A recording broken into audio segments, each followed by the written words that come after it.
Salut les mates, c'est Régis pour vous servir, bien sûr. Bon les mates, j'espère que vous avez la forme, même si c'est le confinement, même si tout n'est pas rose dehors, il faut quand même garder la pêche.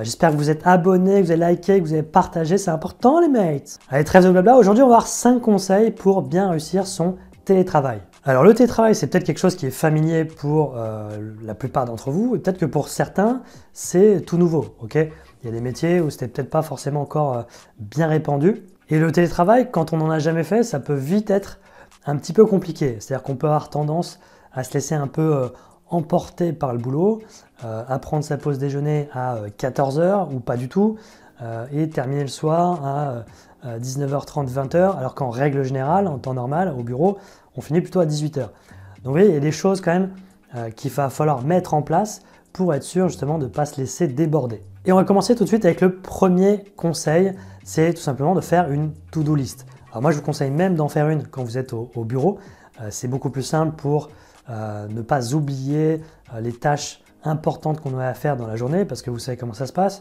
vous aviez des tâches en tête que vous vouliez réaliser, et puis après il y a un mail qui tombe, et puis après il y a un collègue qui vient vous voir avec telle urgence, après il y a votre boss qui vient vous voir encore avec une urgence, et vous arrivez déjà à la pause déjeuner et vous n'avez pas touché la moindre tâche de votre to-do list. Donc la clé, c'est vraiment de faire cette to-do list et de prioriser les tâches sur cette to-do list. Et si jamais il y a des nouveaux sujets qui tombent pendant la journée, c'est à vous de voir qu'est-ce qui devient le plus urgent entre ces nouveaux sujets et ce que vous aviez priorisé déjà dans votre to-do list. Le deuxième conseil, les mails, ça va être de structurer sa journée. Vous pouvez structurer la journée en demi-journée, par exemple les tâches que vous allez faire le matin, les tâches que vous allez faire l'après-midi. Vous pouvez faire ça en quart de journée, on va dire. Ok, qu'est-ce que vous allez faire de 8 à 10 et de 10h à midi, et pareil entre 14 et 16 et 16 et 18 par exemple. En fait, l'important de structurer sa journée, c'est surtout quand on va travailler sur des tâches plus longues à réaliser. Et c'est là que c'est important d'avoir un créneau d'au moins 2 heures pour bien avoir le temps de se concentrer et le temps d'avancer, de produire sur ces différents sujets. Le troisième conseil, mais qui aurait dû être le premier factuellement, c'est d'avoir une pièce dédiée au télétravail. Ça, c'est méga important parce que surtout s'il y a du monde chez vous, il ne faut pas que vous soyez dérangé en permanence, que ce soit avec des enfants, avec quelqu'un qui vit chez vous. C'est compliqué. Donc ça peut être, si vous avez la chance d'avoir un bureau, évidemment c'est top.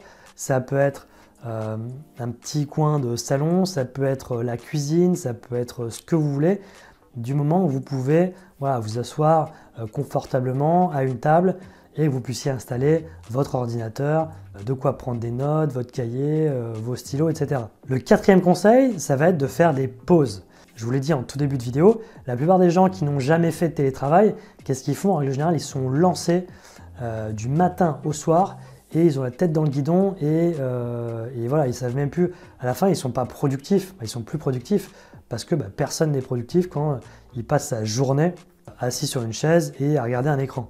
Donc la clé, c'est vraiment de faire des pauses. Alors en général, les fumeurs, ils n'oublient pas de faire des pauses, ok, surtout s'ils sont obligés d'aller à l'extérieur. Par contre, pour les autres, il faut bien penser à s'arrêter et à penser à autre chose et pour mieux reprendre par la suite. Et donc le cinquième conseil est dans la suite du précédent, c'est d'aller prendre l'air. C'est-à-dire que les fumeurs, eux, en règle générale, ils sont obligés d'aller prendre l'air. Vous les voyez en général au pied des immeubles de toutes les boîtes de France, ok.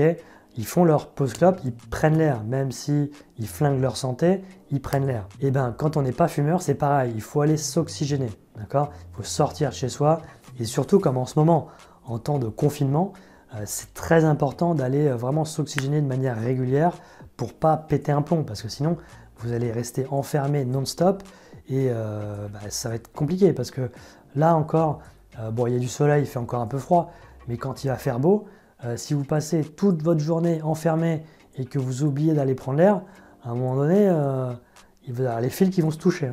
Donc voilà les mecs, les 5 conseils que je voulais vous donner pour le télétravail. Ils sont vraiment super simples à mettre en place, mais il faut vraiment y penser pour ne pas se laisser bouffer par la journée, parce que sinon vous allez subir votre journée et vous n'allez pas être plus productif pour autant. Les mecs, si vous avez des questions sur le télétravail, n'hésitez pas à les mettre dans les commentaires. Si vous voulez amener des conseils, d'autres conseils à la communauté, n'hésitez pas les mates, je vous en prie, indiquez vos trucs et astuces dans les commentaires.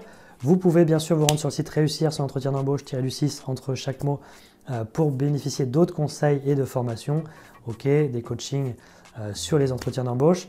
Et moi, je vous dis à très vite pour une prochaine vidéo. Allez, ciao les mates!